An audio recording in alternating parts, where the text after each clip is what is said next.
Welcome back to Susegard Stories with Shiva. So this week I have a very gorgeous lady with us today, and she has a very interesting story to tell.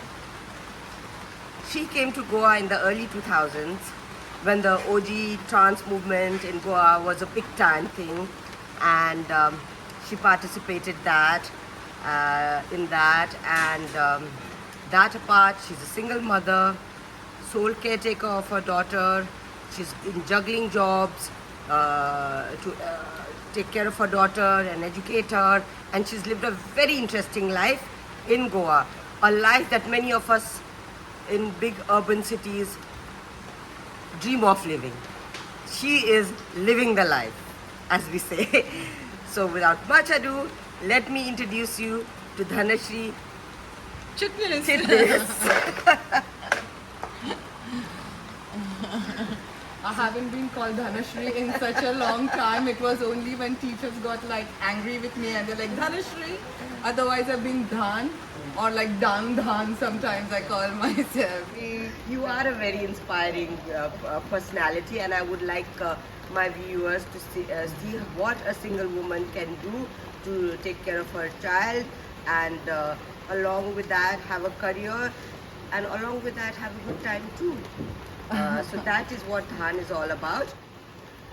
So Dhan, tell me, what drew you to the Goa's OG tribe trans community during the 2000s? Well, I think so. I grew up in Pune. I was born in Bombay, but brought up in Pune in a convent school. I come from a middle class family. My parents are very educated. They're very well traveled, but very traditional in their context. The whole thing about my father was study, get a job, and then you can earn all your freedom. So it was always that in life. There was a streak of rebellion in you. Streak of rebellion or just the desire to be free. Now, growing up in Pune, we had the Osho Ashram, the Rajneesh Ashram. Yeah. Korega Park was a very cool area to hang out. Right. So I hung out there a lot, and that's when, of course, I came across all these Europeans coming down, spending the season here, and on a certain level, jealous, thinking, "Oh my God, how do they lead these lives?" You know, they are traveling here in Goa, in India, going to the north, being in Pune, then coming down to Goa. How is it that they manage to create work and lead these independent, free lives where they could travel how they wanted? So you aspired to live a life similar to theirs. Yeah, I mean, it was always that as a curiosity. Did not ever want to be in squares, in blocks. Always, yes, been a little wild, been a little rebellious. But of course, parents couldn't say much because I did well in my college and I always got the jobs, and they were like, okay, your money, you can do what you want with it. So of course in 2000, before 2000, I'd already started doing some events in Pune. I was the first girl event organizer then. Wow. And Like an achiever. yeah, I was like 19, 20, no, a little bit older. And I remember Kingfisher was my first client, and I was doing these pub crawls and stuff like that. And but I was having at the same time different kinds of corporate jobs.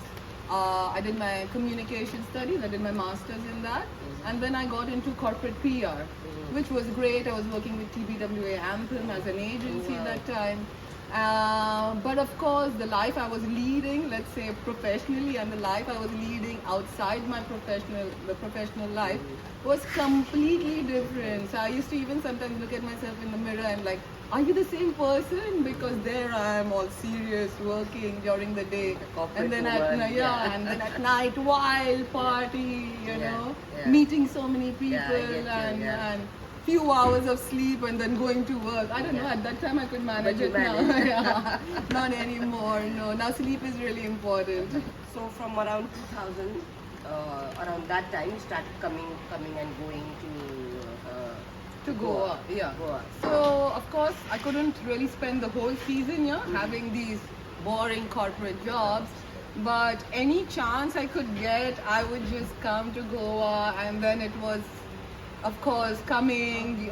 You barely had money, so there was three, four of you friends sharing one room, And of course, the whole party was planned as per the DJs that you like to listen to.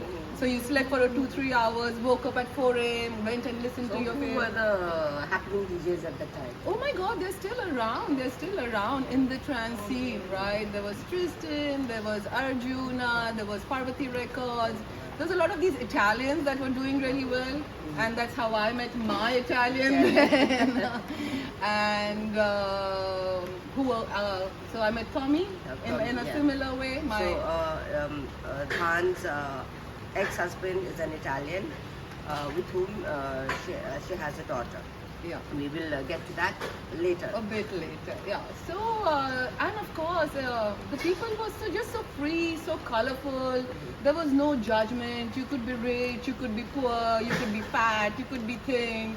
I mean, there was just zero judgment, and I think that's what actually drew me to the whole scene.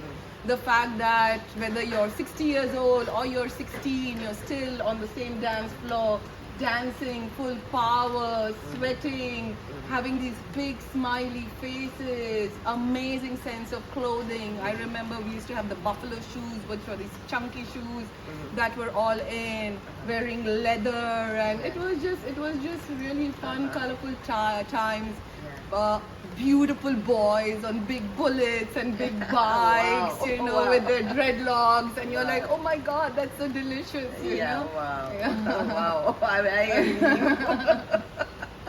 I was having baby somewhere. I don't know where. And, So no, for me that it was just, but then I went back to the boring corporate, you know. So it was Yeah. always this. yeah, and that reminds me. When did you finally decide that I'm quitting Pune and I want to now move base to Goa?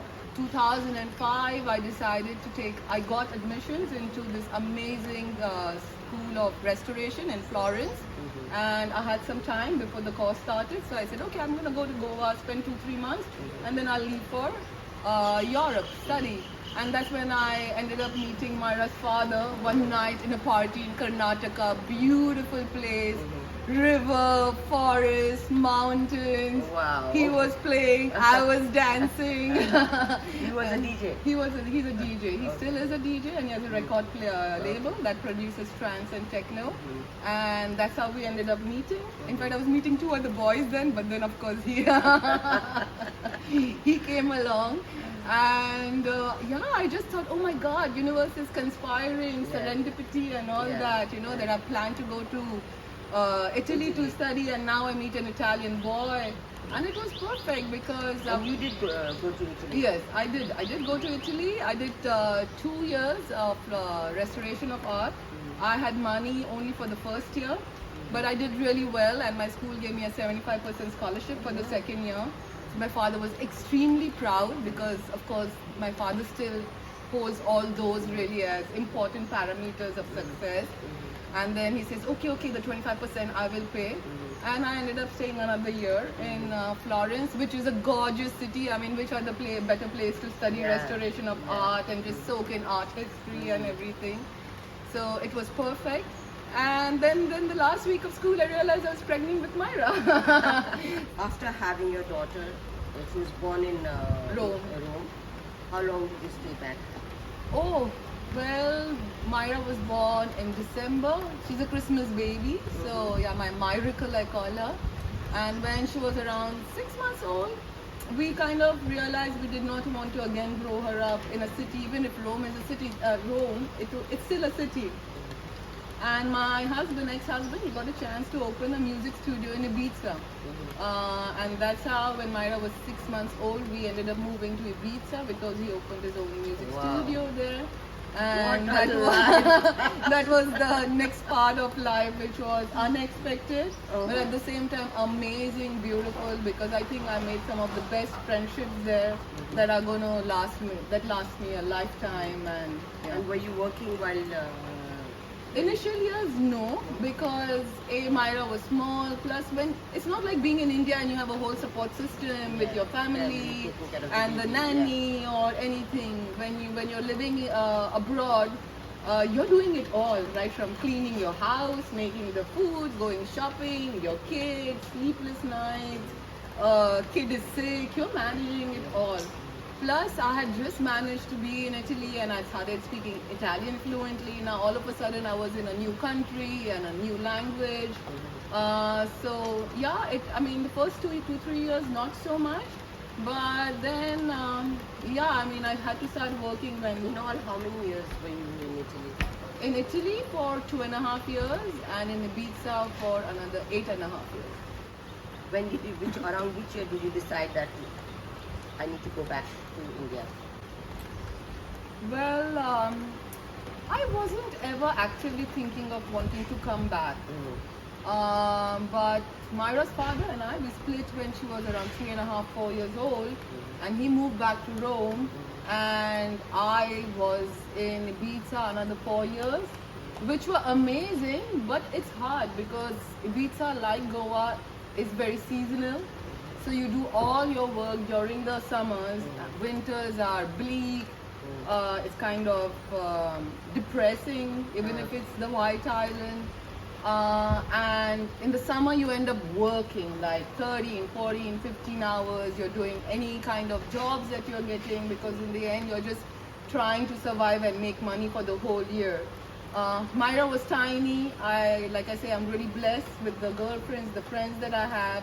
I was lucky that most of them had kids around the same age as Myra, so they were, again, she was growing up like in a tribe. Yeah. But I was missing out on the summers, having time for her, or I started feeling guilty that the kid is sleeping and I have to wake her up early, drop her to a friend's place, go work, come back between jobs, see that she's okay, maybe take her to another friend's house, go for the second job. I was sharing houses, which was nice, but after a point, you just want your own space. Yeah. I had enough drama going on in my life. I did not want to live with girlfriends and their dramas, let's say. And when I initially thought of coming to India, it was like I thought, okay, I'm going to go back to India for a couple of years. I'm going to heal my heart, spend a little time with family, let Myra know a little bit about India, the culture, and then I was planning to go back. But I ended up coming to Goa, and I preferred my life here. You know, the opportunities were better. They were more in tune with things that I'd studied. Yeah, and yeah, life was a little easy, let's say, financially to manage here in India and Goa. What was the first job that you got here in Goa? Okay, so when I first moved to Goa, I'm a qualified yoga teacher, so I had gotten a couple of jobs to teach yoga. But again, Myra being so tiny, all the jobs were either in the morning or in the evening. That's the time she was home with me, and I wasn't doing anything while she was in school. Yeah. So that's when I realized, okay, I'm not going to be able to survive. Of course, that time social media and lifestyle and all that wasn't happening. So then I got a job where I was writing content for a travel company called Nowboat. They do curated holidays on yachts around the world. So I was writing for them. And that's when I got to know about HH Art Studios, which is run by Nikhil Chopra, Shivani, Madhuri, and they had a residency in Arpora, which I started helping them with managing the residency, and eventually I helped them with production for the performance art at Serendipity. I did a couple of Serendipities for them. But around the same time, I also got introduced to Sunny. And he offered me at the Cube, and he says, why don't you come and manage this space? And Cube happened, so things just like networking, referrals, things just started flowing in a very organic way without me having to chase anything. Yeah. So being a single mother, do you sometimes struggle with making ends meet? Sometimes, no, a lot of the time, yes, Like I said, Goa, yes, was easy, but finding a good school in Goa wasn't easy. Schools are really expensive. You do not have that network of having a rickshaw, something, taking your kid to Taking classes. class, you have to go yourself. You have to do it yourself. So you're doing a full-time job, then you're rushing to school, picking up your kid, feeding your kid, Yeah. taking her for all those ballet, all the other extra classes, again working in between. Oh my God, that's tiring. Yeah, it's tiring. You don't end up having time for yourself. But at the same time, again, I had a lot of girlfriends here in Goa, and they were always there. They always had my back, and yeah, they helped me out a lot. So do you feel over the years your sense of independence has elevated, and if so, why and how? Yeah, absolutely. Now I feel fearless. I really don't give a damn about other people, their opinions. You do you, let me do me. You know. That's the attitude you Yeah, keep. that's the attitude. Yeah. What do you think is the role of women in shaping Goa's evolving art and culture scene? Well, there's a lot.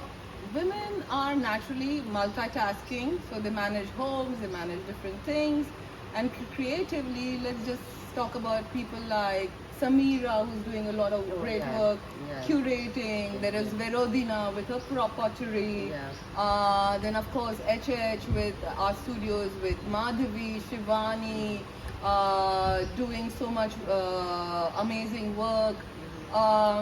Or even the different art festivals, or there is Miriam Koshi, or even think about the Goa Collective Bazaar that has been started by Asha Rao of Sunday Sol Sante and Katya Gru, who's been here, another OG Goa, even way before me. So they have a vision. They don't have the fears of expressing themselves, and they are really ready to experiment with different genres, different ideas, bringing in sustainability, bringing in ecology, women's struggles, all this as a part of the art movement, which is really very inspiring. True. Yeah.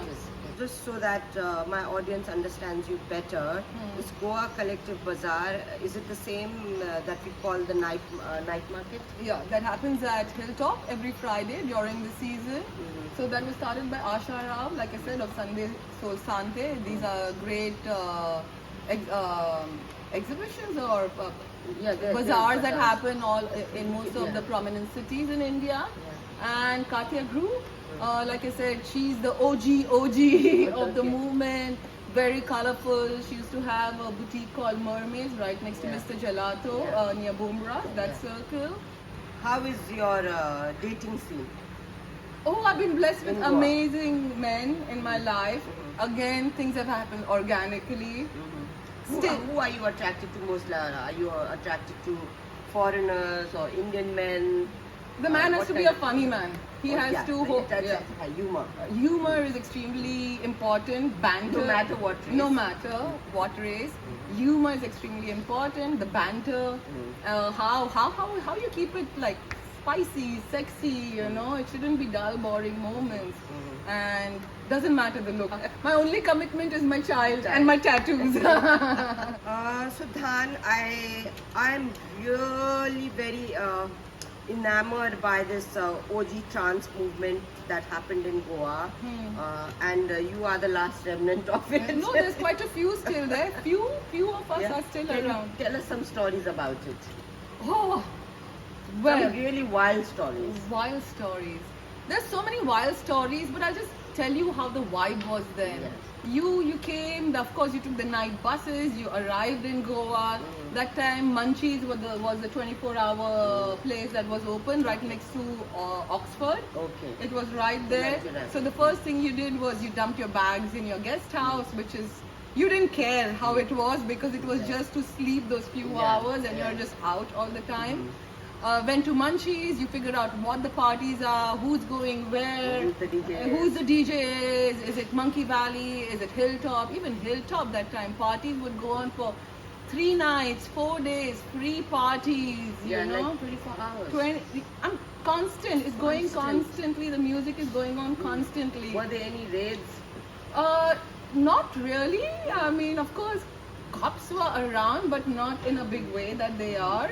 And then after this party, you immediately went to the next party, and of course there were no mobile phones. So the way to find a party was you either followed all the boom boom boom bullets and the bikes, Yeah, no or Google map. no map, or you're just looking for The music. listening for the sound, the Yeah, bass, the yeah. beat, the boop boop boop boop, and that's how you found your parties, Yeah. you know. Oh, wow. And very few places that, I mean, there were a lot of places you could hang out with. I don't think any of them are around anymore. Zuri's, where now Jolene has opened, that was a favorite place. That's where all the Israelis hung out. Curly's was really nice that time, and there were no, let's say, no controversies around Curly's at that point. For breakfast, there was a place called Jam Connection, which is in the Anjuna, the football field, which was really an amazing space. You What went did you there. get for breakfast? Oh yeah, it was avocados and your eggs and lots of amazing salads that barely cost anything. And since you were partying and on a different kind of a diet, all this was so important to just nourish your body with your smoothies and your juices, like really No nourish. Maggie and The chai mamas were there. Chai mamas are very important because you had to find your one chai mama, Yeah. which became your chai mama for the season. Yeah. And that she's the one who took care of your bags, That's who take it. care of everything for you, and you kept going back, Back maybe to her. resting, lying a bit, going back to party. But what is the biggest challenge that you faced raising a daughter as a single mother in Goa? The safety. You're always scared, right? You hear about so many stories of it being unsafe for women. Or Don't you think Goa is relatively more safer than other cities? look, I know Goa, so my point of view is only coming from Goa, right? Yeah. Like, think about it. If I'm in a Pune, no matter what, there is still the rickshaws or there is a Uber, so she can move around, travel around, public transport, like how she does in Rome already. Yeah. While in Goa, if I'm not dropping her or picking her up, then either she's on the scooter with her friends, which I'm stressed about because of the condition of the roads, or just like nasty people who are drunk chasing girls on the bikes, that part of it. I think, yeah, that has been, I think that would be anyways, I think a generic worry for any mother when it comes to a girl child. Yeah. So in what way does Myra, your daughter, inspire you and complete your life? Well, she makes sure I don't give up, right? There's so many times you're tired or you're jaded by the experiences you have, either at work or anything. But when you have, and she's a great child. I mean, I'm this wild human, but my child, I think, she's so grounded, she's so calm. I always say she grew up on reverse psychology, Yeah. came out to be completely like, Yeah, it does happen, I think. Even I'm a very outgoing types, and I'm the wild one in Yeah. comparison to my daughters. Yeah. Both my daughters are like very sorted out, very balanced, and they speak less, they think more, Yeah. and I'm the one who babbles. yeah, too exactly. much. So yeah, same, same. So do you think this general attitude in India for single mothers towards single mothers has changed over the years? Look, I haven't really lived in India per se, I would say. Like, I've been mostly as a single mother in Goa. Now, in India per se, like, I never got that from my family No, because. when you say you were a single mother in Goa Yeah. and not in any other part of the country, in Goa itself, what did you feel? A lot of acceptance. A lot of acceptance. Good. It was never a And do you negative. think this would be the case if you were in any other part of the country? Say back in Pune? I don't know if they would have accepted me for the kind of tattooed, loud, or the person that I am. Maybe the idea of a mother is very traditional in certain communities, and Yeah. you have to be the Sidi Sadi, Yeah. well-behaved, non-opinionated Yeah. kind of a person. What is the most rewarding aspect of being a single mother? Oh, the fact that you do not have to discuss with anyone as to how to raise your kid. You Yeah. have an idea and you just do it on your own. Yeah. Not that my ex-husband is not involved with Myra, But not so but the fact that she's grown up primarily with me and she just goes on holidays. Holidays are spent with him. All the real living, let's put it. He's given me that leeway to decide because he says it's you managing her, you take these decisions, and having that freedom to decide how I want to raise her has been extremely rewarding. So we have Myra here with us, and we are going to ask her a few questions about what she thinks of her mother. What impresses you most about your mother? I mean, I guess like how strong she is, no matter like what happened in our life, or like how many changes we've had to make from living like abroad to living here. She's always really handled it, and not really. It's never really been like in my face that we've struggled or anything. She's kind of really been able to keep it and keep my childhood very fun and bright And say, and safe. your mother is a wild spirit. She's a she-wolf. She's a she-wolf in the wilds. She cannot be tamed. What do you have to say to that? I mean, it's good. I mean, it's her, so I wouldn't imagine her any other way. Like, I like that we're not so similar, but then in other ways we also are similar. So yeah, Yeah. opposites work. And are you excited now to go to college? Excited and nervous also, but yeah, excited. Do you think you could ever come back and live in Goa? Actually, yeah, maybe when I'm older, because I've always loved Goa and it's like home, so definitely when I'm older, maybe to like retire here and just live here. Do you talk to Myra about your love and romantic lives and a dating life? I mean, now that she's older, absolutely. When she was tiny, not really, because I never brought a man home until and unless it was like a very serious relationship. Okay. Those were very few. I would be very honest to say. Happened a couple of times that those were like really intense relationships. But let's say the stories, no, they never came home. They always stayed out. Or even if we are out and there is someone showing some interest in me, then I have my little security. She would be like, "Mom, he's looking at you," or I don't like it, or she would go push guys, So this is how she took care of me when she was tiny. Of course, now she tells me, why don't you go out, babe, do this, do that. But like I said, turning 50, shop is closing. Hopefully it opens one day No, again. it doesn't close at 50. Yeah, no. Trust me. Thank you, Myra. Thank you. So that was a very interesting chat that we had with Thanashree Chitnis. I hope you guys enjoyed it. And please do like it. Do comment. We love comments. And please do subscribe to my channel so that I can bring out more fun stuff from different places of Goa for you all in Susegad Stories with Shiva. And for now, Tukitu.